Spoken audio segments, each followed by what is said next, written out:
যদি তেওঁলোকৰ প্ৰব্লেম হৈছে তেওঁলোকে মেডিকেললৈ গৈ যাওক না। আজিকালি ইয়াত 18 বছৰ গ'ল এই হস্পিটেলখনত এণ্টি স্নেক ভেনমে ষ্টাৰ্ট হোৱা নাই। মই কিয় ষ্টাৰ্ট কৰিম? এনেকুৱা ফেচিলিটি ইয়াত নাই। যদি কিবা প্ৰব্লেম হৈছে আছাম মেডিকেল কলেজত আপুনি চিকিৎসা কৰক, চিকিৎসাটো আপুনি কৰক। আপুনি কিয় ফোন কৰিছে মোক?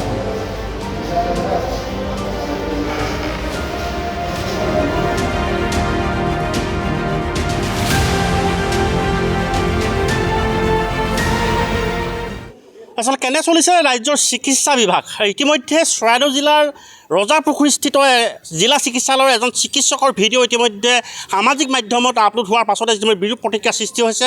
কনিষ্ঠ চিকিৎসক ডাক্তৰ শংকৰধ্বজ বৰা ইতিমধ্যে সৰ্প বিশেষজ্ঞ ডাক্তৰ সুৰজিৎ গিৰিক আচলতে অপমান কৰাৰ দৰে এটা ভিডিঅ' প্ৰচাৰ হৈছে আৰু তাকে লৈ আচলতে অসম যদি আচলতে বিৰূপ প্ৰতিক্ৰিয়াৰ সৃষ্টি হৈছে। মই পোনে পোনে ইতিমধ্যে ভিডিঅ' জানিছোঁ এই চিকিৎসালয়খনৰ চৌহদত দেখাব বিচাৰিছোঁ। আৰু জিলা চিকিৎসালয়লৈ আচলতে পৰহি এগৰাকী সৰ্পদংশনত আক্ৰান্ত এগৰাকী ৰোগী আহিছিল আৰু ৰোগীগৰাকী ইতিমধ্যে অহাৰ পাছত আচলতে যি চৰাইদেউৰ যি জিলা চিকিৎসালয়ত আচলতে ইতিমধ্যে মুকলি কৰা যি স্নেক বাইটৰ ইউনিটত তেওঁক ভৰ্তি কৰা হৈছিল। আৰু মই ভিতৰলৈ যাবলৈ বিচাৰিছোঁ আৰু স্নেক বাইটৰ ইউনিটত আচলতে সেই সময়ত আচলতে কৰ্মৰত ডাক্তৰ শংকৰধ্বজ বৰাই তেওঁক চিকিৎসা কৰিব বিচাৰিছিল যদিও কিন্তু তেওঁ এণ্টি ভেনম প্ৰয়োগ নকৰা অভিযোগ উত্থাপিত হৈছে। আৰু এণ্টি ভেনম আচলতে চিকিৎসালয়খনত আজি 18 বছৰে নিদিয়াৰ দৰে তেওঁ কথা কৈছে আৰু ইতিমধ্যে আমি জানিব পাৰিছোঁ। আৰু মই পোনে পোনে আচলতে যি স্নেক বাইটৰ যি ইউনিটটো দেখাব বিচাৰোঁ। এইটো বিগত সময়ত আচলতে জিলা প্ৰশাসনে মুকলি কৰিছিল যি মুখ্যমন্ত্ৰীৰ দ্বাৰা আচলতে এই বিষয়টো সুচাৰুৰূপে প্ৰতিপালন কৰা হৈছিল। কিন্তু দেখা গৈছে আচলতে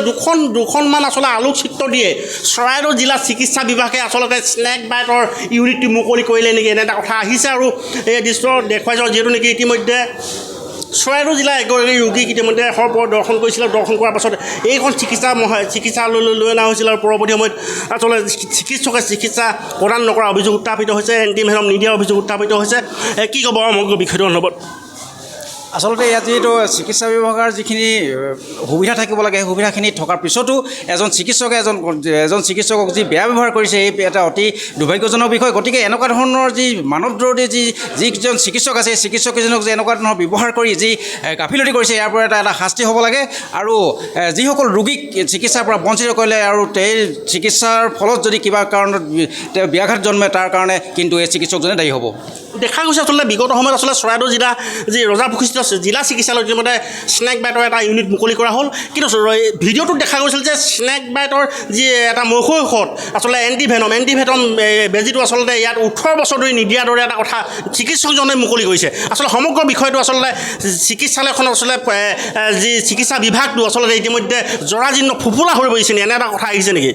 আচলতে চিকিৎসা বিভাগৰ যিজন ছুপাৰিণ্টেণ্ট আছে, যিজন অধ্যক্ষ আছে, এই অধ্যক্ষজনৰ যে গাফিলতি কৰিছে আৰু যে কামৰ প্ৰতি কোনো দায়বদ্ধতা নাই এই কথাটো প্ৰমাণ কৰিছে। যিহেতু এটা ব্যৱস্থা থকাৰ পিছতো কিয় 18 বছৰলৈকে দিব পৰা নাই এইটো এটা অতি দুৰ্ভাগ্যজনক কথা। গতিকে এনেকুৱা ধৰণৰ যি চিকিৎসা পদ্ধতি চলি আছে এনেকুৱা যদি চলি থাকে এখন নামমাত্ৰ এখন মানে পুতলা হৈ আছে। গতিকে এনেকুৱা ধৰণৰ যি ব্যৱস্থা চলি আছে এই ব্যৱস্থাৰ ক্ষেত্ৰত অসমৰ মুখ্যমন্ত্ৰী মহোদয়ে ইয়াত হস্তক্ষেপ কৰিবৰ কাৰণে আমি আহ্বান জনাইছোঁ। এয়া আছিল তেওঁলোকৰ মন্তব্য। এটা কথা ক'ব লাগিব যে বিগত আচলতে বিভিন্ন কাৰকত আচলতে এইখন জিলা চিকিৎসালয় আচলতে বিভিন্ন অভিযোগ উত্থাপিত হৈ আহিছে। আৰু শেষতে আমি যদি চাওঁ কাষতে আচলতে চৰাইদেউ জিলা যি চিকিৎসা মহাবিদ্যালয় নিৰ্মাণ কৰি থকা হৈছে, কিন্তু তাৰ পৰৱৰ্তী সময়ত আচলতে জিলা চিকিৎসালয়ত আচলতে চলিছে কি এনে এটা কথা আহিছে। আৰু মোৰ লগত এজন সৰ্প আচলতে বিশেষজ্ঞ উপস্থিত আছে ক'ব লাগিব, যিহেতু নেকি তেখেতে সততে আচলতে বিষাক্ত সাপবিলাক ধৰি আহিছে আপুনি। কিন্তু পৰৱৰ্তী সময়ত দেখা গ'ল আচলতে সাপে দংশন কৰাৰ পাছত এইখন চিকিৎসালয়লৈ এজন ৰোগী আহিল। পৰৱৰ্তী সময়ত আপুনি ভিডিঅ'টো নিশ্চয় দেখিছে আচলতে ডাক্তৰ সুৰজিৎ গিৰিক আচলতে ইয়াৰ কনিষ্ঠ এজন চিকিৎসকে আচলতে কেনেদৰে ব্যৱহাৰ কৰিছে।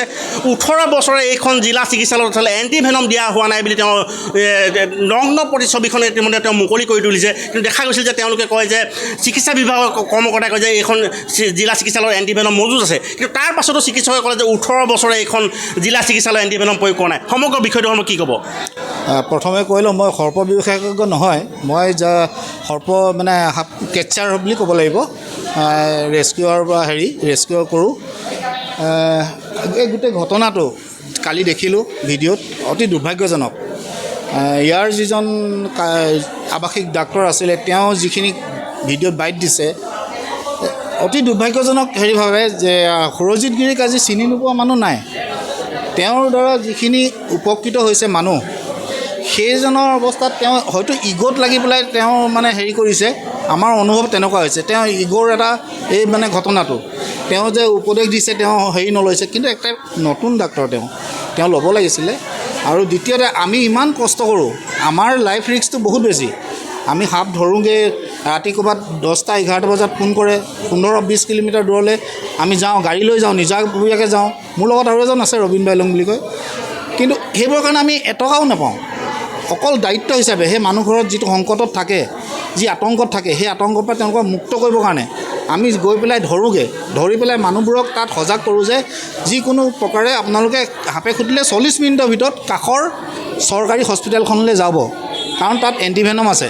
কোনো জৰা ফুকাই মানুহ ঠিক নকৰে, আৰু সেইটোৱে সত্য। কিন্তু আহি যদি তেনেকৈ আমি ইমানখিনি কষ্ট কৰাৰ পিছত যদি ইয়াত আহি এনেকুৱা এটা পৰিস্থিতিত মানে পৰেহি মানুহ, বিশ্বাসবোৰ আমি যিকণ গোটাই দিওঁ সেইকণো উৰি যায়। 18 বছৰ এণ্টিভেনম নাই বুলি কৈছে তেওঁলোকে। কিন্তু আমি জানো ইয়াত এণ্টিভেনম চলি আছে। সেইটো তেওঁৰ মানে পুতৌজনক জ্ঞান যে ইয়াত 18 বছৰ নাই বুলি কোৱাটো, কিন্তু ইয়াত এণ্টিভেনম আছে, ইয়াত চলি আছে তেনেকৈ ট্ৰিটমেণ্ট, নিৰোগীও হৈ গৈছে। আমি মানে ইমান মানুহকো আজি কেইদিনমানৰ আগতে আমি ইয়াত সেই টাউকাকৰ পৰা এগৰাকী আনকি বিট অফিচাৰে তেওঁলোকৰ নিজৰ গাড়ী দি পঠাইছে। বাগানৰ মানুহে ঘৰৰ পইচা পাতি নাই বুলি কৈছে, বিট অফিচাৰে তেওঁলোকৰ অফিচিয়েলি গাড়ী দিছে। ইমানখিনি ডিপাৰ্টমেণ্টৰ কিছুমানে সহায়ো কৰে। সেই 2-এজন মানুহৰ কাৰণে গোটেই বিভাগটোত আমাৰ কষ্টবোৰ পানীত পৰা নিচিনা হয়। আচলতে এয়া আছিল তেওঁলোকৰ মন্তব্য। এটা কথা ক'ব লাগিব যে আচলতে যিখন চিকিৎসালয়ত ইতিমধ্যে এণ্টিভেনম মজুত আছে, সেইখন চিকিৎসালয় এগৰাকী কৰ্মৰত চিকিৎসকে আচলতে কিয় এণ্টিভেনম 18 বছৰে নাই বুলি ক'বলগীয়া হ'ল, এনে এটা বিষয় আচলতে আহিছে। আৰু এই বিষয়টো সন্দৰ্ভত ইতিমধ্যে জিলাখনত, চৰাইদেউ জিলাখনত ইতিমধ্যে তীব্ৰ প্ৰতিক্ৰিয়া সৃষ্টি হৈছে। যিহেতু নেকি চৰাইদেউ জিলা একমাত্ৰ জিলা চিকিৎসালয় যিখন আচলতে অৰুণাচলৰ ৰোগী আহে, নাগালেণ্ডৰ ৰোগী আহে, বিভিন্ন জিলাখনৰ বিভিন্ন প্ৰান্তৰ পৰা ৰোগী আহে। তাৰ পৰিপ্ৰেক্ষিতত আচলতে যিটো বিষয় হৈছে, আচলতে এই বিষয়টোত আচলতে কেনেদৰে চিকিৎসকগৰাকীয়ে চিকিৎসা সেৱা আগবঢ়াব, কেনেদৰে চিকিৎসক আৰু অধীক্ষকৰ মাজত তেওঁলোকৰ যিটো সম্পৰ্ক থাকিব, ই আছে আজিৰ তাৰিখত বিচাৰ্য বিষয়। আৰু গোটেই বিষয়টো আচলতে চিকিৎসালয়খনৰ যি আন্তঃগাঁথনি অভাৱ হৈছে নেকি, আচলতে চিকিৎসালয়ৰ যি সম্পৰ্ক, সেই সম্পৰ্ক অভাৱ হৈছে নেকি, এনে এটা কথা আহিছে। আৰু এই ক্ষেত্ৰত আচলতে বিভাগীয় কৰ্তৃপক্ষই কেনেদৰে ব্যৱস্থা গ্ৰহণ কৰে অনাগত সময়তে লক্ষণীয় হৈ পৰিব। মানে মোৰ একচুৱেলি মোৰ জনাত ভুল হ'ল, মই সেইটো কথা কৈ পালোঁ। সেইটো হয়, মই কৈছোঁ।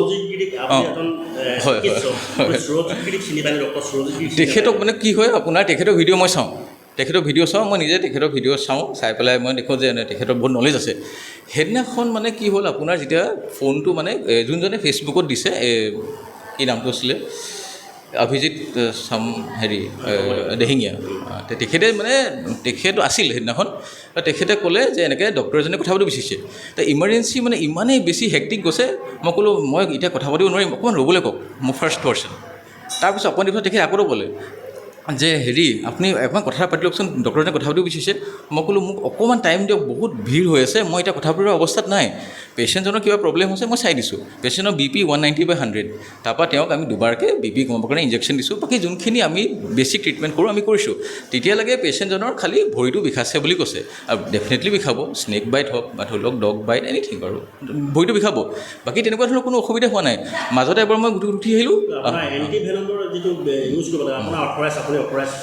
নহয়, MBBS চবে কৰিব পাৰে, MBBS হিচাপে চবে কৰিব পাৰে। MBBS বুলি নহয়, আজিকালিতো কমিউনিটি হেল্থ ৱাৰ্কাৰ দি দিছে, CHO বুলি কয়, তেওঁলোকেও চাগে দিব পাৰে, সেইটো বিষয়ে নাজানো, কিন্তু MBBS দিব পাৰে। সেইদিনা যেতিয়া পেচেণ্টজন আহিছে, পেচেণ্টজন খালী মই BP হাই পাইছোঁ, ভৰিটো বিষাইছে, BP হাই, ভৰিটো বিষাইছে। তাৰপৰা তেওঁক BPটো আমি দুবাৰ কমাবৰ কাৰণে ইনজেকশ্যন দিছোঁ। দুবাৰ হয়, বিতৰ্ক হৈছে। সেইটো এতিয়া কি হয়, কেতিয়াবা মিছআণ্ডাৰষ্টেণ্ডিং হয় দেই। আৰু পিছত মই কালি ৰাতি সুৰজিৎ ছাৰলৈ মই ফোন কৰিছোঁ, কালি ৰাতি তেখেতক সুধিলে গম পাব। মই ফোন কৰিছোঁ, তাৰপিছত ফোন নম্বৰটো মই কাৰোবাৰ পৰা ল'লোঁ। আৰু তাৰপিছত মই ক'লোঁ যে ছাৰ আপুনি মোক চিনি পাইছেনে? যোৱাকালি ৰাতি যে অলপ আপোনাৰ লগত অকণমান ভাৰ্বেল অলপ টকাটকি হ'ল, আপুনি যে সেইজন ব্যক্তি মই নাজানো। কি হ'ল মই কথাটো, সেইদিনাখন 38টা ইমাৰ্জেঞ্চি আহিছে, 10টামান এক্সিডেণ্ট কেছ আহিছে, তাৰোপৰি এইবোৰ আপোনাৰ বহুত কিবা কিবি মইতো ক'ব নোৱাৰোঁ, যিবোৰ ধৰি লওক এইবোৰ ইণ্টাৰনেল মেটাৰ্ছ। তো বহুত ভিৰ আছিলে সেইদিনা, বহুত পেচেণ্ট আছে। তো মোক খালি এটা কথা কৈছে, ডক্টৰজনে ফোন কৰিছে চামগিৰি, কিন্তু সেইজনে যে এজন ডক্টৰ সেইটো বিষয়ে মই নাজানো। আৰু তেখেত মোতকৈ ছিনিয়ৰ হয়, তেখেত আপোনাৰ তেখেতৰ ভিডিঅ' আছে। আৰু তেখেতৰ ভিডিঅ' মই নিজে চাওঁ। মই নিজে এডমায়াৰ কৰোঁ, কিন্তু সেইটো সময়ত ব্ৰেইনত নেখেলালে যে সেইজন মানুহে সেইজন। কালি ৰাতি মই তেওঁক ফোন কৰিছোঁ, মই কৈছোঁ ছাৰ সেইটো মই আপোনাক চৰি কৈছোঁ, মই আপুনি সেইজন বুলি ভবা নাছিলোঁ। মই খালি এটা বস্তু গম পাওঁ, ডক্টৰজনে মোক ফোন কৰিছে ডিমৌৰ পৰা দেই, আৰু দুই এষাৰ তাৰপৰা মই ক'লোঁ ছাৰ মানে হেৰি মই চৰি কৈছোঁ। ভাল হৈছে সেইদিনা মোক MLA ছাৰ ফোন কৰিছে। চৰাইদেউ জিলা চিকিৎসালয়ত এণ্টিভেনম ইউজ নকৰা বুলি কৈছে, সেইটো কি ক'ব আপোনালোকে? একচুৱেলি যিটো স্নেক বাইট এটা আপোনালোকৰ ইউনিট খোলা হৈছিল, বাৰ্তাটো বেয়াকৈ গৈছে ৰাইজলৈ। না সেইটো আমাৰ যিখিনিয়ে দিছে যে ইয়াত ভেনম ইউজ নকৰে, সেইটো তেওঁ কমপ্লিট ভুল কৈছে। যিহেতু আমাৰ ডেজিগনেটেড হস্পিটেল উইথ মেডিচিনে আমাৰ ছাপ্লাই আছে, সেইটো যিটো কৈছে তেওঁলোকে এইটো কমপ্লিটলি নজনাকৈ কৈছে, সেইটো মই ডিনাই কৰিছোঁ। আৰু এটা বিতৰ্ক হৈছে যে নৰ্থ ইষ্টৰ হওক বা নেশ্যনেল পৰ্যায়ৰ হওক এজন সৰ্ববিশেষজ্ঞ ডাক্তৰ সুৰজিৎ গিৰিক অপমান কৰাৰ আগতে এটা ভিডিঅ' তেখেতক চিনি নোপোৱাটো দুৰ্ভাগ্যজনক। তেখেতে আমাৰ ইয়াত দুবাৰ আহি গৈছে, ট্ৰেইনিং দি থৈ গৈছে ইয়াতে মোৰ কনফাৰেঞ্চ হলত। তেখেতে কেনেকৈ কোনটো স্নেক পয়জনাছ, কোনটো স্নেক পয়জনাছ নহয়, কিটো দৰৱ দিব লাগে, কিটো দৰৱ দিব নালাগে, তেওঁলোকৰ যিমানখিনি তেওঁ যিমানখিনি ধুনীয়াকৈ আমাক বুজাই থৈ গৈছে, যিখিনি আছিলে তাত সেইখিনি নিজে জানে। আৰু গিৰিক চিনি নোপোৱা মানুহ নৰ্থ ইষ্টত নাই। আৰু খুবৰ দুখৰ কথা, তেখেতে যদি সেইদিনা ডাক্তৰ এজনে ফোন কৰিছে বুলি কওঁতে 1 ছেকেণ্ডৰ কাৰণে যদি ৰেছপণ্ড কৰিলে হয়, এইটো ঘটনা হ'বলৈ নাপায়। আৰু তেখেতৰ এইটো ভুল, তেখেতে এইটো ডেফিনেটলি ভুল স্বীকাৰ কৰিব লাগে, কাৰণ যিহেতু তেওঁ পেচেণ্টহে চাই আছে। তেওঁ 100টা পেচেণ্ট চাব পাৰে, 200টা পেচেণ্টো চাব পাৰে, কিন্তু এজনে যেতিয়া কৈছিলে ছাৰ এজনে ফোন কৰিছে, তেখেতে 1 ছেকেণ্ডৰ কাৰণে হ'লেও তেখেতে ৰেছপণ্ড কৰিব লাগিছিল। তেখেতে চিনি নোপোৱাটো দুৰ্ভাগ্যজনক। আৰু তেখেতে লাইফত এইটো বস্তু যাতে নহয়, তেখেতে এইবাৰ চাগে ভালকৈ অভিজ্ঞতা হৈছে। দেখা গৈছে আচলতে যিটো নেকি এণ্টিভেনম ব্যৱহাৰ কৰিবলৈ আচলতে সাংবাদিকে ফোন কৰিবলগীয়া হ'ল, বিধায়কে ফোন কৰিবলগীয়া হ'ল। আপুনি কি ক'ব? মই ছাৰক তেতিয়াই কৈছোঁ, এণ্টিভেনম যেতিয়া গিৰিয়ে যেতিয়া এডভাইচ কৰিছে তেওঁ দিবই লাগিব, ৰিফিউজ কৰিব নোৱাৰে, কেতিয়াও ৰিফিউজ কৰিব নোৱাৰে। কিন্তু এটা কথা হৈছে কি, তেখেতে যেতিয়া পেচেণ্টটো আহিছিলে তেখেতে মনিটৰ কৰিছে, তেখেতে ব্লাড ক্লট হৈছেনে নাই চাইছে। 4টা চেম্পল তেওঁ অলৰেডি ক্লট, এটা ক্লট হ'বলৈ নাপাওঁতে পেচেণ্টটো ৰিফিউজ হৈ গৈছে।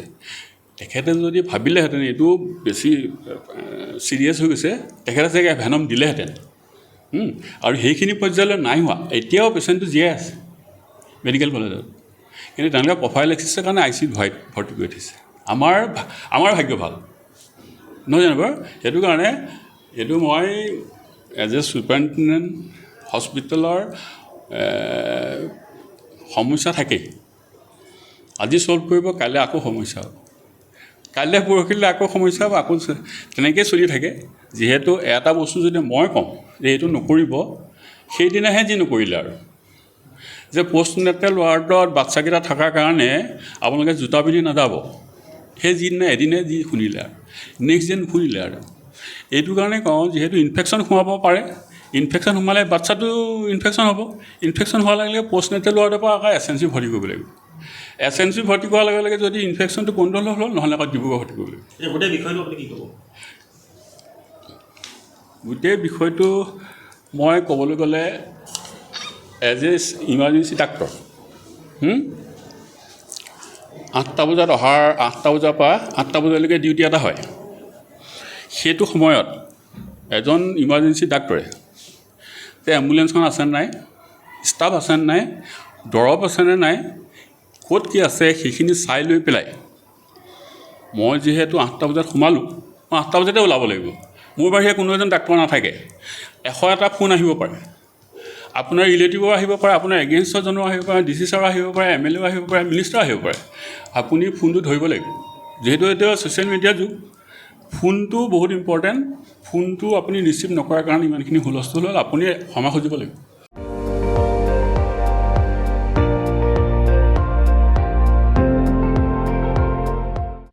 আপুনি চাই আছে ND24, সৰ্বশ্ৰেষ্ঠ নহয় সৰ্বোত্তমৰ দৌৰত।